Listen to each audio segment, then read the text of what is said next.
Toward the end of 1901, Picasso began to use pervasive blue tone in his paintings, which soon became almost monochrome. Just why Picasso came to use so much blue over so long a period has never been convincingly explained.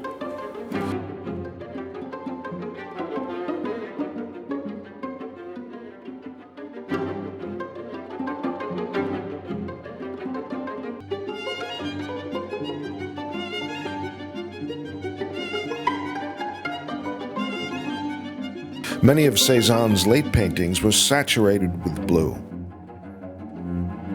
Matisse had painted several figure studies in blue just before the turn of the century, whatever its source, and it was probably from within Picasso himself. The lugubrious tone was in harmony with the murky and sometimes heavy-handed pathos of his subject matter.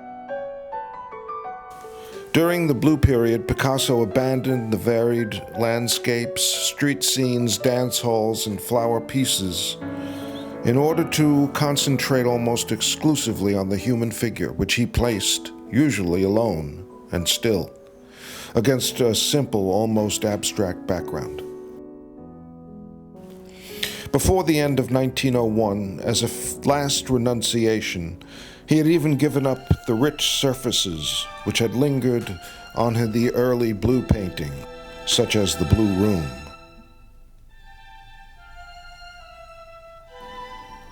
The self-portrait was painted early in the winter of 1901 before he returned to Barcelona for the holidays. The artist shows us frankly the face of a man who has known cold and hunger and disappointment. Picasso recalls even as burning a pile of his own drawings to keep warm. But there is in this self-portrait no self-pity, and none of the sentimentality which so often appears in other blue pictures.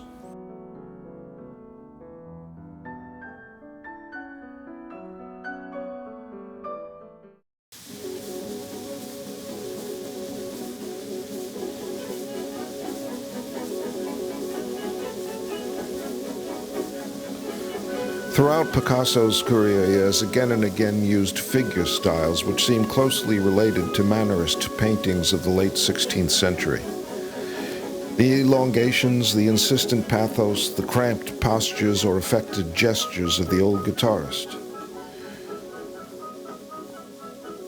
were possibly influenced by the great Spanish Mannerists Morales and El Greco.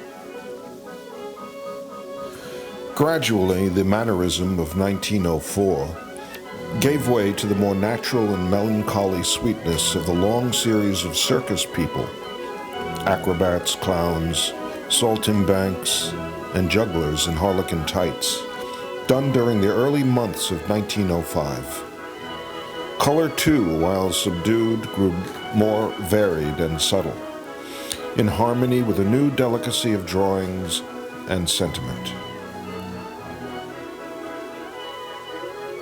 In The Family of Saltimbanques, the largest painting of his first decade as an artist, Picasso assembles a number of the circus characters who appear in scores of drawings, prints, and lesser paintings of 1905. The figures are almost unrelated psychologically, and Picasso's romantic sentiment for circus people is restrained. Reticent, too, the muffled color, the subtle drawing, and the sensitive placing of the figures. During the course of 1905, Picasso's mood changed. He started to have a moderate success.